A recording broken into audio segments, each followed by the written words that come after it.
Good morning, everyone. Thank you so much for being here. My name is Kenji Maeda. I am the Executive Director of the Greater Vancouver Professional Theatre Alliance, and this session that we're having today is Demystifying Digital Licensing, a conversation with SOCAN, and we're grateful to have James Leacock, the Director of Royalty Collections from SOCAN, here to speak with us. This presentation, this webinar, is presented by GVPTA and the Culch. I want to first start off with acknowledging that where GVPTA is based is on the unceded territories of the Musqueam, Squamish, and Tsleil-Waututh First Nations. And there are many things that have happened and over the last week in particular, but it goes to show the importance of following the lead of our Indigenous colleagues. We always knew that from before. We know that now, and we need to continue to know that moving forward as individuals take action and take responsibility, as well as our responsibility on behalf of our organizations that we might be leading. So I always just want to remember that as we move forward. I want to go over a few technical elements of the webinar, and I'm going to stop sharing this screen. So the technical elements to know is that if you require auto captioning, then you click on the CC button or the live transcript button at the bottom of your Zoom screen, and you can be able to follow along that way. I want to thank Liz and Carmen, our ASL interpreters who are here today to allow for more folks to engage in this conversation that we have. We are recording the session, and we do expect to have the recording available on the GVPTA website by tomorrow. It could be the end of today, but it could be tomorrow as well. So be on the lookout for that. If you want to revisit the conversation, or if you have other people who are unable to attend today and you think that they should be informed about some of the content, then please do feel free to share that recording with them. If you have any technical issues, then please put them in the chat window.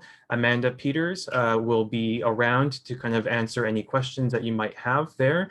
I also want to point out that we're really grateful to see so many people, not only from BC, but we have folks from Alberta and Saskatchewan who are here as well. And of course, that's important because SOCAN is a national organization.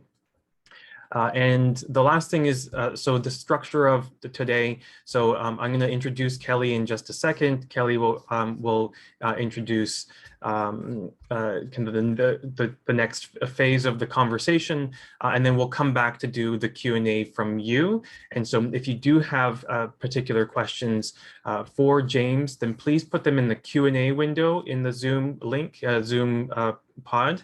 That way, we can focus on where to find the questions that you have and in a more focused way. So at this point, I'm going to pass it over to Kelly Barker from the Culch to introduce herself and to move the conversation forward. Thanks, Kenji. Hi, everybody. Thank you so much for joining us today. Thank you, Kenji and Amanda at the GVPTA for making this possible. I'm really happy that we could make this happen. As Kenji said, my name is Kelly Barker, and I am the producer at the Culch in Vancouver. And the reason that I felt the need to do this presentation or to ask someone to help with this presentation is because, as with many of you that I think are watching right now, the Culch moved all our programming online in the fall, actually in the summer, but in the fall we really started. And I started to get requests and notes about submitting music credits to SOCAN and getting credits from our performers and then submitting them. And truly, I had no idea what I was doing. It was all new territory for us. So I started emailing and phoning and submitting what I thought I needed to submit and collecting the information. And as I went, I started to have more conversations with other people from other organizations on Facebook, through emails.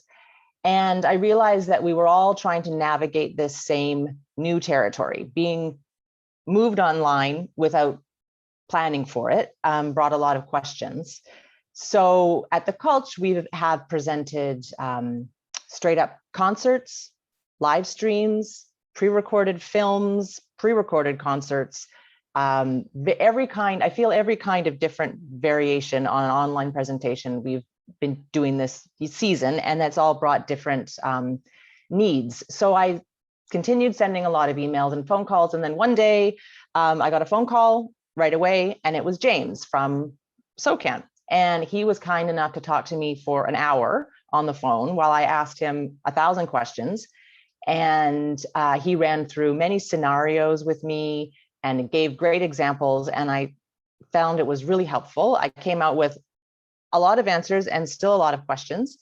And he mentioned that he was willing to do a presentation, that he's done presentations. And I thought that based on the conversations I've been having, that there would be an appetite for that. So, and I figured if I had questions, then other people do as well. So without further ado, I would like to introduce James Leacock from SOCAN. He is the Director of Royalty Collections at SOCAN. Hi, James. Hey, thanks. That's a great introduction. I want to thank everyone for having me. You're absolutely right. People have a lot of questions. I want to preface with saying it's not easy, so it's not straightforward. I'm going to try and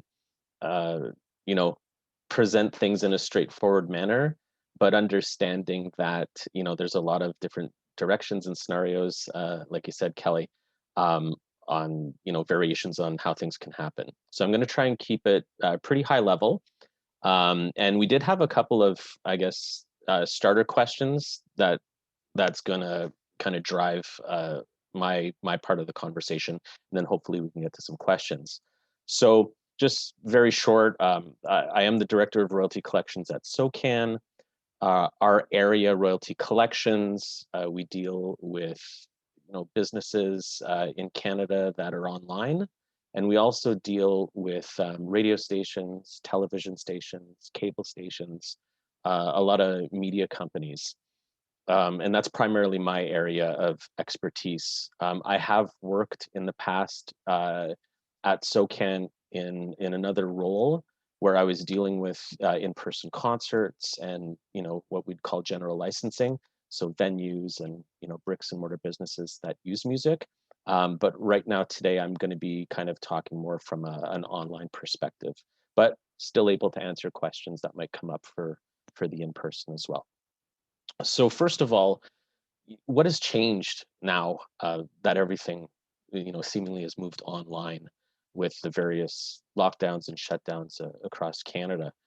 And basically, the main thing that has changed is, prior to, you had these in-person events like Kelly mentioned. It could have been a concert, could have been a theatrical presentation, it could have been a reception. There might be background music in the venue that you have prior to people getting to their seats. And, pivoting to keep businesses moving and keeping your clients engaged, with your organization. Putting all that into an online format is super daunting. And I think at the beginning of the pandemic, what we noticed was it was very haphazard for a lot of people. They didn't know how long the pandemic was going to go on for. But I would say near the end of 2020, it was pretty clear that this was going to be something that was going to be part of 2021. And we've been dealing with queries from all sorts of businesses and organizations like yours to kind of navigate. So what does that mean when we're moving things online? So in kind of real life, like I said, what you probably used to do was engage with our sister society in tandem for the various concerts, receptions, background music that you licensed. Could have been a per event, maybe an annual tariff that would have been used. When we moved to online, I try and simplify it a little bit. We have two main buckets for online for organizations and venues like yours. We have a concert bucket. So if you licensed an in-person concert as a concert and you're moving that same type of performance to online, we license it as an online concert. And we tried to make the reporting very similar and very straightforward for people. So we have kind of forms and information when you do contact SOCAN for what we call online concerts. And just to note, you know, SOCAN collects licensing fees from music users in Canada, and we distribute them back to creators and publishers here in Canada and around the world. You know, for our online concerts, we use the same methodology. So again, for those of you that have presented concerts where an artist performs 10 songs, sometimes the artist will send in the set list, or sometimes we get it from the promoter. You know, if you pay $100, the $100 goes to those 10 songs, and it kind of goes out the door as a royalty to the composers and the publishers. Same thing with online. We follow the same methodology. We tried not to change it too much because this came on all of a sudden, right? We wanted to try and keep it simple. So that's bucket number one. Bucket number two, I'll really simplify it and say everything that's not a concert. So for example, you might have had a rental where you have, you know, a client coming in and they're going to use background music, or a client coming in and they might have a string quartet over dinner or something like that. You know, maybe it's a seminar where there's just background music. If those types of events move online, they fall in our other bucket called audiovisual. So those are kind of where we try and kind of triage events. They're either a concert or they're not a concert. And the licensing for online audiovisual events or content is very straightforward. It's a tariff application. It's actually annual. So to give an example, let's say you would send reports to Intandem on a quarterly basis for your receptions or your rentals. You know, it's a per event fee. They ask if there's dancing or no dancing. You calculate the fee. It's $50 or $100, depending on the size of your venue. You send that into Intandem on a quarterly basis.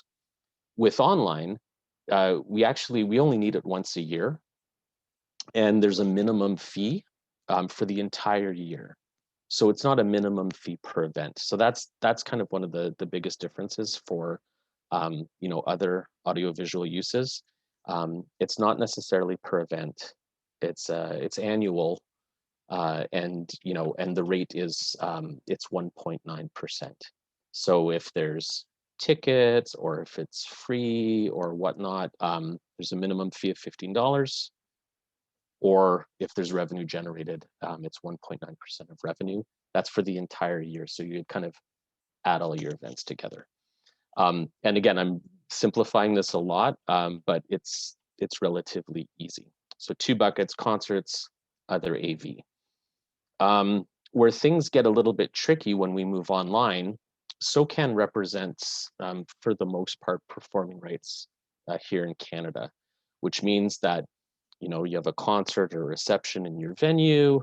The license that you get from SOCAN via Intandem gives you the right to perform that content, or you're authorizing that content to be performed on your, you know, your property in public.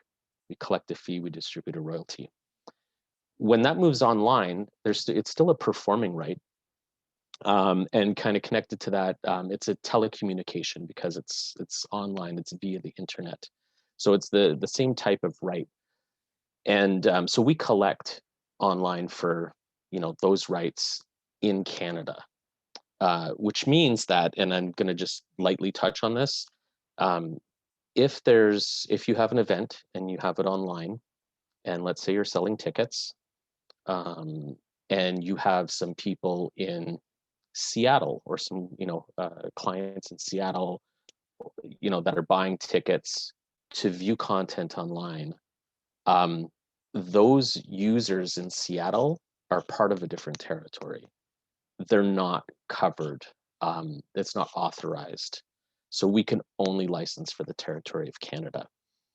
So we might touch on it a bit later through questions, but oftentimes now, being this far into the pandemic, people might, they call it geo-fencing or geo-blocking. So they'll restrict access to that content for Canada only. Just wanted to lightly touch on that. So these are what rights that we administer for online through SOCAN. Again, the performing right, telecommunication, that's what we do. But when content moves online, there's not only the SOCAN rights to consider. There's additional copyrights that are implicated when things move online and are being broadcasted online. And I'll touch on kind of two rights in particular. There's a reproduction right. Okay, so that's the right to reproduce content on like a medium, like a hard drive or some sort of server. In the real world, the best example is, I'll use CDs because I don't know the demographic, but CDs and vinyl. When you're making copies of those, or record labels making copies of those CDs, they need permission each time they make a copy. That's called a reproduction. And it actually comes back from, early days of phonograph. But anyways, so the reproduction rights are applicable online when you move content online. And then there's also a synchronization. So the synchronization piece is, let's say, I'll give an example that I think everybody would have experienced in the pandemic. You get a video from a friend or a colleague or an organization, and everybody wanted to sing, I don't know, the Beatles' Let It Be. But, Susie's over in Alberta and James is in Ontario, and how are we going to get them all together? Okay, well, James is going to record his part, and then Susie's going to record her part, and then, Angus is going to record their part, and we're going to assemble everything together and then, put it all together. You're taking audio and you're taking video and you're putting it together. It's a synchronization. There's actually permission needed every time you do that. So you think about when you take a video with your phone and upload it to Facebook or to YouTube, there's actually synchronization every time you do that. So these platforms oftentimes will have obtain rights in order to do that for social media uses. But when you're a business and you're doing something in a commercial context, you're, as promoters and producers, you're responsible, to actually search out those rights and to clear them. And that's the complex part of this whole thing. So from a SOCAN perspective, we can kind of put an online concert license in place to cover you for the rights that we cover. We can do the other audiovisual stuff, but every single song or every single work that you're going to use needs to be cleared for reproduction and synchronization. And that's where it gets complicated. It was explained to me that, producers and promoters now have become like a mini television studio, right? Because, if you watch CBC or CTV and you're watching a show on there, they've already cleared each piece of music in each episode or for a commercial or whatnot. They've cleared all that before it airs. In this online era where, there's an immediacy and you can pick up your phone and record something and, assemble the Beatles' Let It Be very quickly, there's not a thought process that goes into, those other rights that might be implicated because people are so used to doing things with their phone and, just posting stuff up. So that's kind of important, and I'm sure there's going to be a lot of questions on that, specific scenarios. We can walk through them. And also just to put a pin in that too on reproduction and synchronization, SOCAN does represent clients here in Canada for reproduction and synchronization. We have a very small market share, primarily Francophone.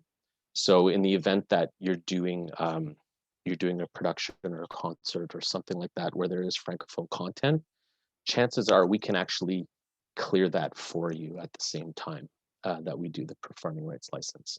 But again, for the most part, if you're using mainstream music or theatrical type stuff, music, you have to clear those rights elsewhere.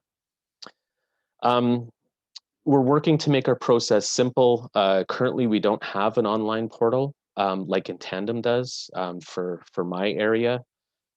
So everything is done kind of by spreadsheet. You know, we can take credit card payments and checks. It's a little bit manual. We're working to make that easier for people. So we got a couple of things in the queue, hopefully to launch this year. But again, those are kind of the takeaways. SOCAN can help you. 2 buckets, concerts, other audiovisual uses. It's come up often too, where we'll have users say, well, I'm doing a live stream. It's not a pre-recorded. It's not the Let It Be example with James and Angus and Susie. It's we're turning the camera on and we're going and it's not going to stay up. You know, what should I do? You should still contact the rights holders directly to ask about those additional rights, because again, depending on the publisher, they might have a different interpretation if a synchronization is needed or not. And for those of you maybe that have you know, tried to secure some of those rights here in Canada, or maybe contacted US publishers, there's a little bit of a, again, there's an interpretation issue as to when a synchronization occurs and when a reproduction occurs. But our message is always, you know, contact and ask to make sure. So for the SOCAN rights, the performing rights, we're indifferent. We don't, it doesn't matter to us if it's a live stream or a pre-recorded. We're licensing the telecommunication once it's broadcast. So you're kind of covered. It doesn't really matter. Where it does matter is again on those other rights. And then also too, you know, in the real world, you might have had, you might be a venue and you might say, well, I don't really take care of the SOCAN. If there's a concert promoter coming in, I let them take care of the SOCAN. You know, we kind of just have a rental agreement and we don't do any SOCAN. You know, are presenters and producers required to submit to SOCAN for online? Yes, they are. There's a couple of caveats that I'll lightly touch on and speak to, but essentially, if you're putting content online in a commercial format, so specifically, if there's a ticket charged, so in the case of a concert, you know, or if a performer is being compensated, and this is primarily concert area stuff, but those are the 2 things that we look for. Is there a ticket and is someone getting paid? And that's kind of our initial driver. If it's a free concert and no one's getting paid, a minimum will apply, you know, per concert, or a minimum will apply, you know, for that other audiovisual use. It's $15 for the entire year. So hypothetically, if you put a ton of content online, it's all free, no one's ticketed, you could use any music you want, it's $15 for the year. It's not really a lot. Again, you'll still have to clear those other rights, but from a SOCAN perspective, it's, you know, $15 covers the whole thing. And then I'm finally going to just touch very briefly on social media. I did bring it up a little bit, talking about how there's an immediacy with people to pick up their phone, and we've been doing that way before the pandemic. If you're using social media, and I'll break it down to YouTube and Facebook. If you're using YouTube and Facebook and you're not charging a ticket and no one's getting paid and you're just posting something up, imagine the pandemic didn't even exist. It would be the same thing. YouTube and Facebook have licensing in place that covers that type of use already.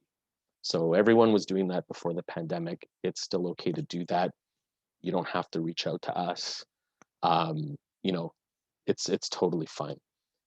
If you're putting content up not on social media, and you know, in our industry we call it software as a service. You might see it shortened as SaaS. You know, examples like Vimeo, Zoom, that type of thing. These are platforms that offer, you know, broadcasting tools and services. They're not really a social media platform where there's going to be, you know, people can easily post stuff up to. you'll always need licensing from us for those types of platforms. That will always be a requirement. And for the reproduction and the sync, definitely, again, because it's not social media, you're definitely going to have to make sure that you're clearing that stuff. Because in the event that, let's say an organization puts on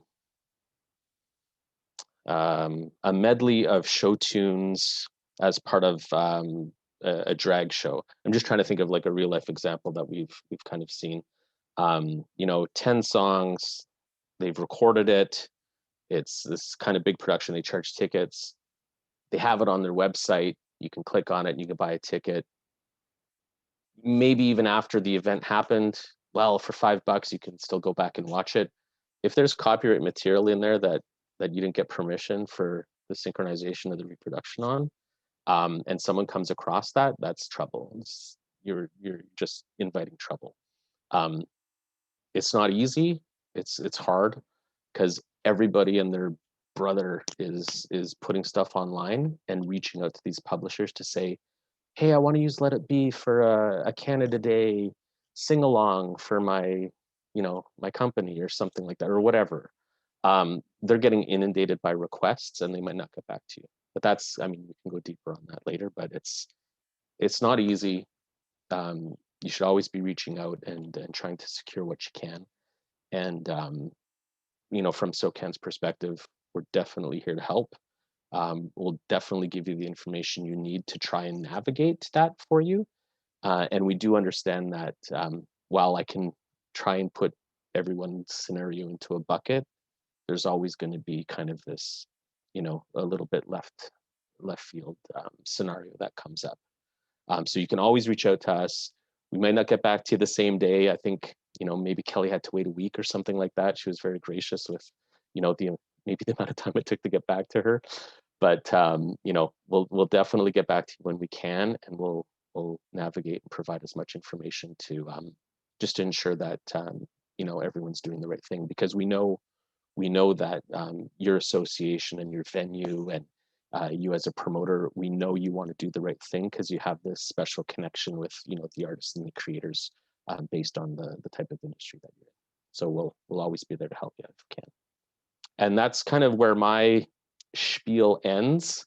I'm really excited to hear if there's any questions. But yeah, I'm here if you need anything.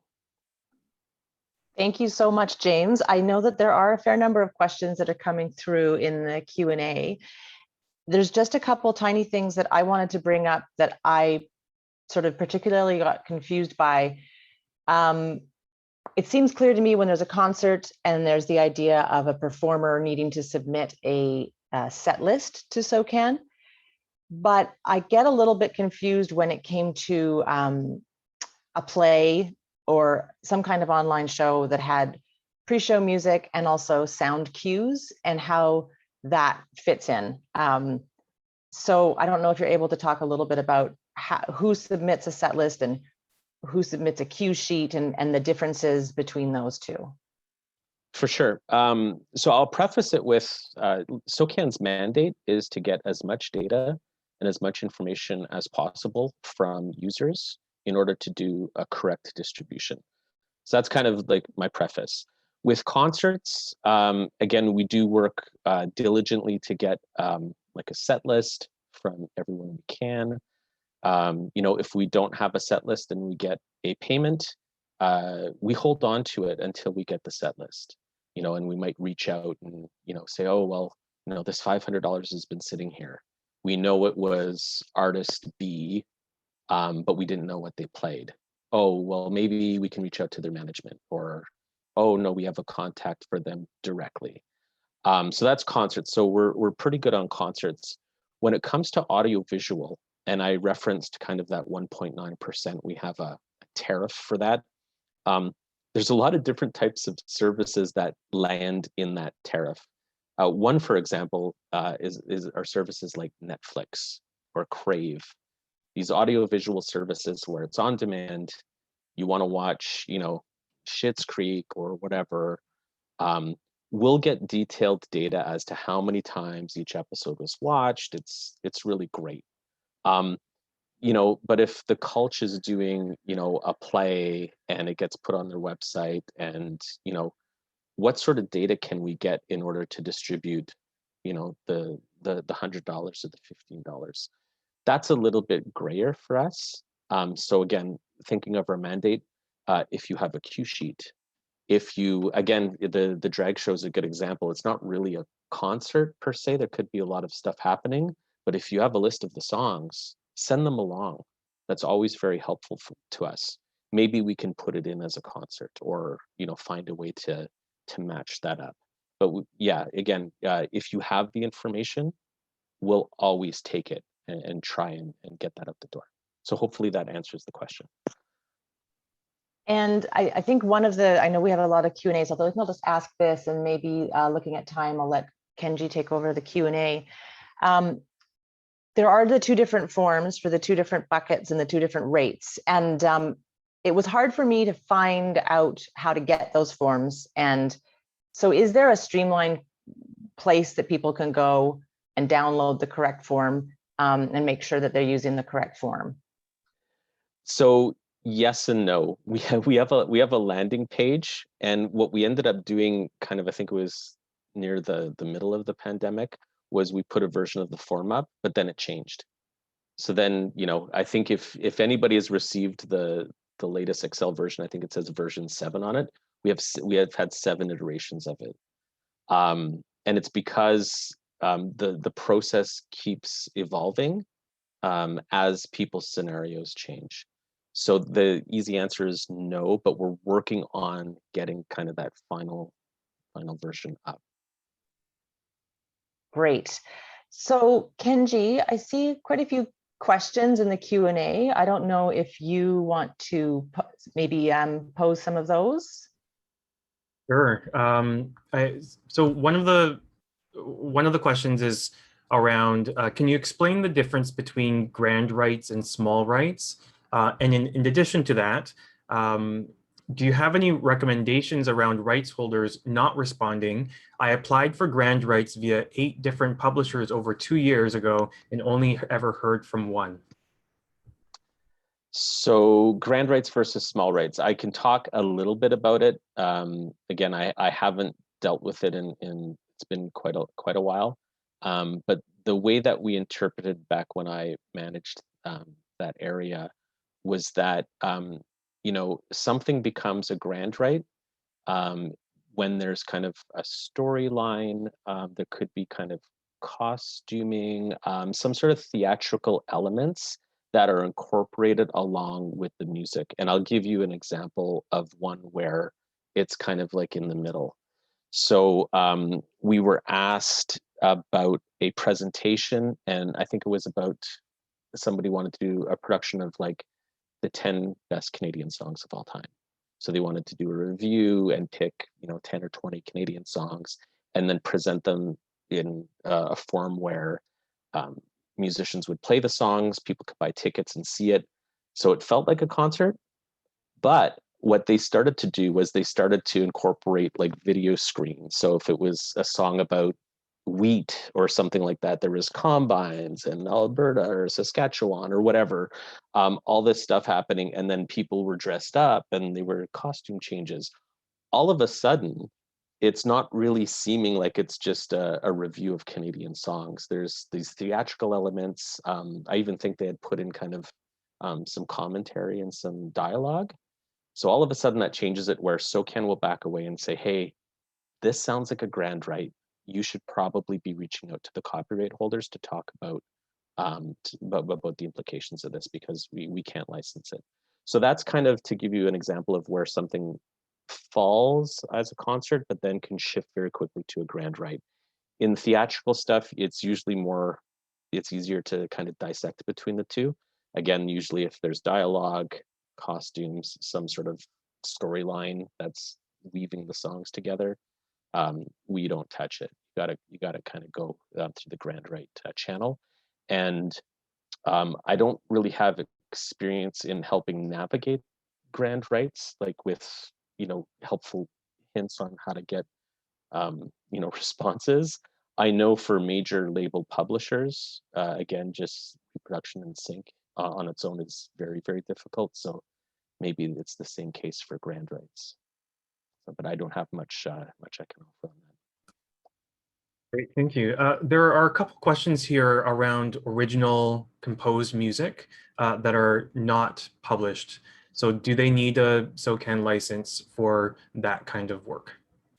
Great question. So my knee-jerk reaction is always to be all music is original. But I understand the context of the question. So if you have somebody that has composed a work or a song or a piece, if they are a SOCAN member, and I'll say this with a grain of salt because I don't know the membership agreement through and through, but my understanding is that if you've assigned your performing right to SOCAN to administer on your behalf, it's exclusive, which means that, so James Leacock as a composer, I might have composed 2 albums and I've released them, but let's say Kelly says, hey, can you compose 3 songs for us to use in this particular thing? I'm still a member of SOCAN, and part of my member agreement is that those 3 songs that I'm composing for Kelly make up part of SOCAN's repertoire. So I can't give you those public performance permissions as a member of a performing rights organization. And those types of agreement points are very common globally. In some cases, memberships aren't exclusive, so you could, for certain things you can kind of exclude, but for Canada and SOCAN it is exclusive. Hope that helps. Great, thank you. A reminder for folks that if you have questions, please put them in the Q&A box so that we can get to as many of the questions that have been coming through.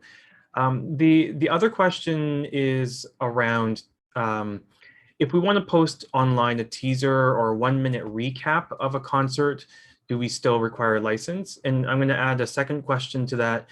Is there a threshold for how long a piece or work needs to be in order for it to be licensed? So if it's like 10 seconds, is that okay? Or is it 30 seconds? So yeah, those 2 questions. For SOCAN purposes, so for the rights that we represent, so primarily performing rights, there's no time limit. So if you're posting a 10-second teaser and there's music in it, a license is applicable. It might be different, let's say for, you're using a work and you've talked to the publisher about reproducing it, they might say, use up to 30 seconds, we'll be fine with that. Or if it's a synchronization, it'll be, you can use up to 30 seconds, but you could only put it up for a month or something like that. For performing rights, again, there's no timeline. If there's music, it's licensable. And generally those licenses are annual. Great, thank you. And Kelly, if you have any ones that you want to pop in to do as well, feel free to. The other one I'll just point out here is a question around SOCAN and tandem. When and why would we use one over the other? It's a good question. So the spirit of In Tandem as an organization was that for businesses that required, I'll call them like bricks and mortar licenses or concert licenses, you had to go to multiple places to obtain all the licensing that you need. So if you were a business that used background music in your deli, you actually had to get a license from SOCAN for background music, and you had to get a license from Resound for background music. So you had to go to 2 places. So the spirit of In Tandem was that, deli operator can go to one place, obtain a license for the music that they're using, and pay once, get invoiced once, one solid license. So in the case of these examples that I gave, if there's any in-person component that's happening at your venue or that you're producing in person, you're going to have to go to In Tandem. In the event that it's a hybrid event, they're going to happen more often. currently, if you're contacting one of us, we're going to try and make it easy for you so you don't have to go to 2 places. But technically, if you have an in-person piece and an online piece, it would be 2 different licenses, 2 different places to pay. I just had a question that's sort of come up. I think there's a lot of questions about the reproduction and the sync, and I just don't know if is it simplifying it too much to say that if it's a live stream, reproduction and sync doesn't apply, or is it only when you have a pre-recorded? This is a great question. So from Socant's perspective, and again, depending on the society you talk to, or the territory you talk to, or even the publisher that you talk to. So for the clients that we represent for Reproduction and Sync, if it's a live stream, we are licensing it as a reproduction, right? The sync's a little bit nuanced, you know, depending on the archiving, you know, any functionality that might be in place, like if you can pause it and then go get some popcorn or whatever. Again, we would look at all those pieces to see if we would apply the synchronization. So again, it's kind of case by case, but you can't simplify it to say if it's a live stream, there's no reproduction and sync, because that's not accurate. Another question that's come up, I feel like we're all probably in the same boat where sometimes we're presenting content online which has music by, let's say, local artists, and they're playing their original music. And then we also present things where perhaps someone is using a sound cue by Madonna. And I think that you and I in our phone conversation had a lot of chat about, you know, like, is Beyonce getting money from SOCAN? Is Madonna getting money from SOCAN versus, for example, a local musician doing a concert? And how do you have any advice on how are those things different, or should we treat them differently? So again, from a SOCAN perspective for the performing right, you know, it doesn't matter if it's Beyonce or Kelly Clarkson. I love Kelly Clarkson, by the way. I will always use Kelly Clarkson as an example. So Beyonce, Kelly Clarkson, a local artist, they are all, you know, members of ours, either directly in Canada or through, you know, one of our sister societies. When it comes to the reproduction, it's a little bit of a different question. But yeah, they should be treated definitely differently for those other rights. Because it might be the case, and Kelly, I think we discussed this as well too. So, you know, a lot of people in Canada that create music or artists are members of SOCAN, and maybe they don't, you know, register their works, or maybe they're not fully engaged. They do local stuff. They're still a member. You know, those folks might actually be able to provide you the mechanical and the sync, because they're not affiliated to a publisher. You know what I mean? They, you know, you'll pay the SOCAN piece, but you might not have to worry about the mechanical or the sync unless they've administered that to somebody to kind of, you know, to work. So. Great. And then I had another question. But Kenji, maybe if you have a question that you want to ask from the Q&A, I'll see if I can go through my notes and find another one for after that. Yeah, I'm scrolling through. There are a lot of common questions here. I think there's one that's, I guess, providing clarity. So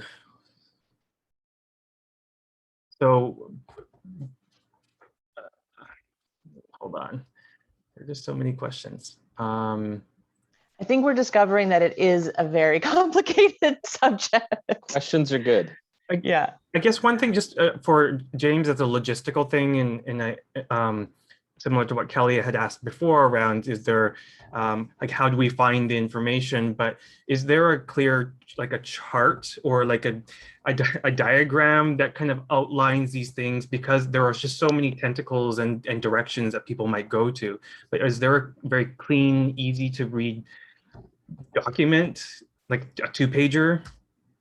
Yeah, so I believe I can circulate a link because we do have an online concert landing page. I'm not sure if they've put up a graphic. Again, it's hard to kind of keep things in those 2 buckets when a lot of people might have snares that fall or they're unsure where they fall. But let me circulate a link after, and I'll also we're working on a one-pager internally that I think might work for the kind of the outside world. But let me check on that, and I can definitely maybe just take out the things that might be a bit sensitive, but provide a more of a chart for you for sure. That would be great. We will post it on our website and share it widely. That would be great. Any kind of guidance, and also knowing perhaps the person or the channel to reach out to at the organizations. Just if I feel like sometimes I was emailing many different people and not sure, I think it landed on you, and that's kind of where I got the most information from. But any kind of channels to go through would also be great. There was one question asked, I think, before we started about the difference between an online performance or a classroom presentation. And I wondered, James, if that sort of falls into the paid ticket versus the free content. Great question, because again, I think for virtual classrooms across the country, they've been looking for kind of content or partners to help keep students engaged. So we have received a lot of questions. So what I can say for sure is that if something is going to be part of a curriculum, okay, so for example, it doesn't necessarily have to be kind of like a public or Catholic school. It could be a curriculum for a university, a college, a private school. If it's part of a curriculum, SOCAN generally will not seek a license, right? So we don't say that it's exempt because there are exemptions that are part of the Act. But generally, our rule of thumb is if it's part of curriculum, so part of the school day, SOCAN will not seek a license. If it's outside of that, and you feel that you might be eligible for an exemption, we do have a questionnaire that can be completed. So sometimes this is done for, charitable events or that type of thing. But if it's curriculum classroom, generally SOCAN will not seek a license. Just to follow up on that, James. So if it's outside of a formalized school, so let's say, a number of organizations right now, even for GVPTA, we're hosting a number of webinars. And so it's not a curriculum, it's presentation. And let's say somebody wanted to share a video, share content that included music or other kinds of audiovisual works. So do we then need to get a license, or what happens there? Yeah, so educational in that format, again, outside of like a classroom, we do issue licenses. And we need to ask for that in advance. So that means that we would. So and that in advance is a good kind of question as well. So for the SOCAN licenses, the performing arts licenses, a lot of them can be done after the fact. So if you have an event coming up, let's say, in May, and you might have another one in July, we can put you on a quarterly reporting schedule. So you don't have to get, the license in place right before May. You can say, hey, I got these events coming up. How do I pay and report? We can say at the end of the quarter, at the end of the month, you just report all your stuff and send it in. Reproduction and Sync is a little bit of a different story again, because, you probably want to have that done in advance of. But for the example that you said, if someone you're having a seminar and someone wants to use some music or whatever, if you already have the online audiovisual license in place, you don't have to worry about it. If you don't have one in place and you're going to have a bunch of those events, just let us know. We'll put something in place for you. It doesn't necessarily have to be in advance. So Kelly, I think we're in the last little bits. Do you have a couple more questions on your end? One small one, I don't know if it's easy to address, is you mentioned the idea of geo-fencing. And so one of the great benefits, I think, of this is that people are able to reach wider audiences than just who can physically come to the theater. But what can you tell us about the implications of that if we have audience members joining us from Australia or the UK, and what we might want to look at? Sure, that's a great question, and I'm gonna touch on one thing I might have forgotten, just around territory in particular.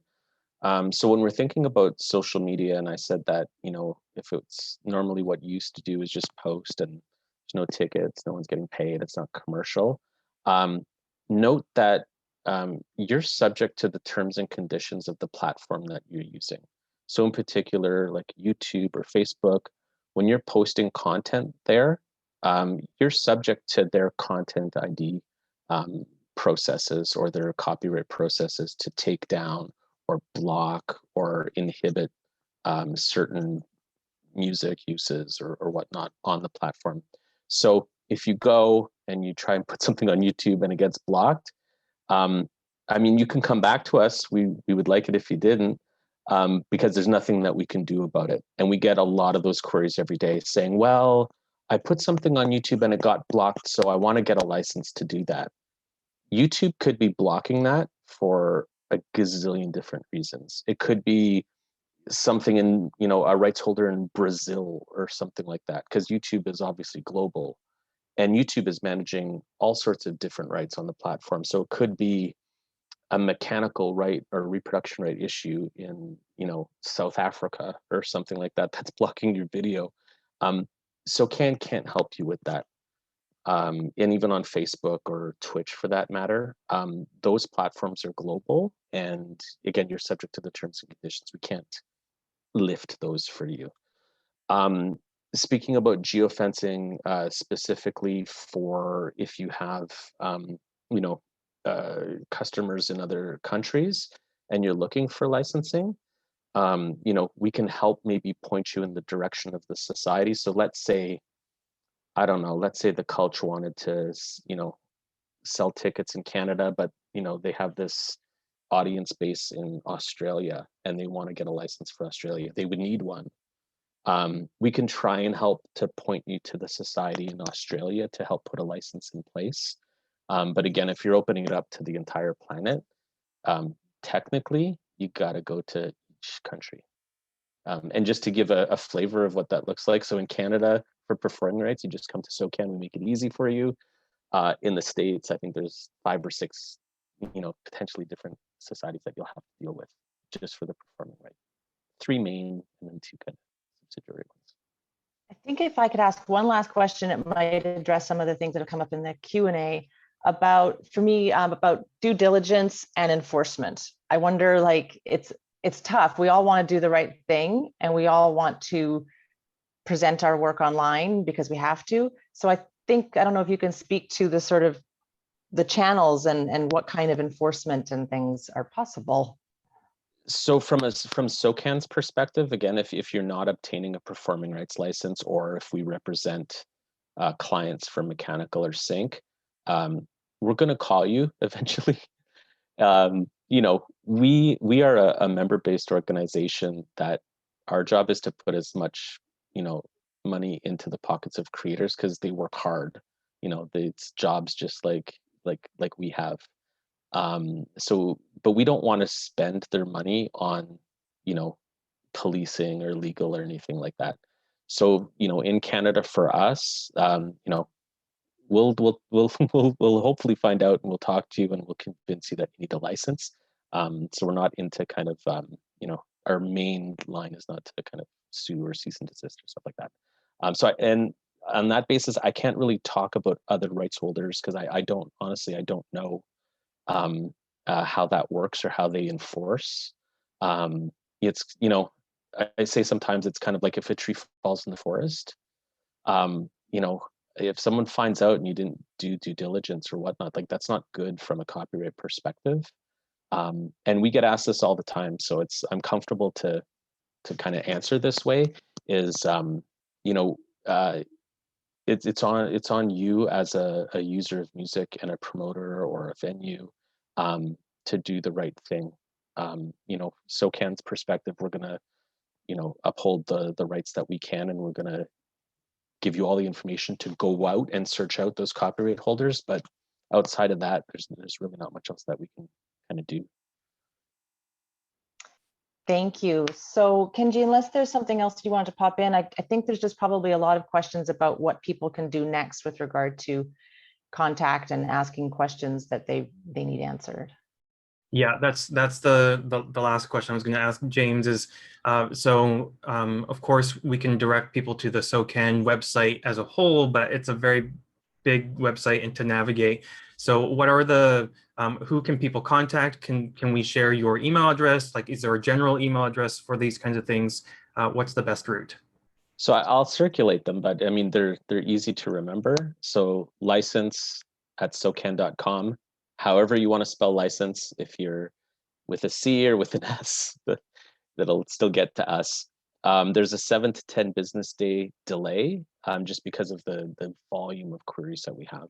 So be patient, we'll get to you. If it's specifically a concert, the address is onlineconcert@socan.com. Don't change the spelling of online or concert. It's onlineconcert@socan.com. And that's specifically for concert-related queries. So we do have 2 people working that box to do concerts en français and in English. So we're here to help. Great. So just going to post this here. So and sorry, yeah. Kenji. My email address, if people want to reach out to me directly, I am not like, I have an open door policy for the team and the company. I have an open door policy for Canada, I guess. I don't know if that's dangerous, but send me an email directly, and I'll help you best I can as well. That's perfect. So what we'll do is we'll post, if you said it, you said gave us permission. So we'll Absolutely. post your email address on the GVPTA website, where we included the information about this webinar. And certainly for everybody else, going to SOCAN website, the Culch, thank you to the Culch for the partnership today. And so those are the websites that you can take a look at. As we close off this session, I do want to thank James for answering so many questions. We didn't get to all of them, but we knew that there were going to be a lot of questions. So the best thing to do is reach out to those email addresses that James had identified. And if you want to reach out to James directly, you can do that as well. Thank you to Kelly for and the Culch for partnering on this conversation today, and Liz and Carmen as our ASL interpreters here today as well. Thank you, everyone, and we really, really hope that you have a great rest of your Thursday. And we look forward to having these conversations with you in the future. And if at any point you feel like you have suggestions for future webinars or future conversations that you think GVPTA or the Culch or together we might want to have, then please reach out to us and we will do our best to continue this, whether you're in BC or across Canada as well. Have a great day, everyone. Thank you. Thanks, James. Thanks, Kelly. Thank you.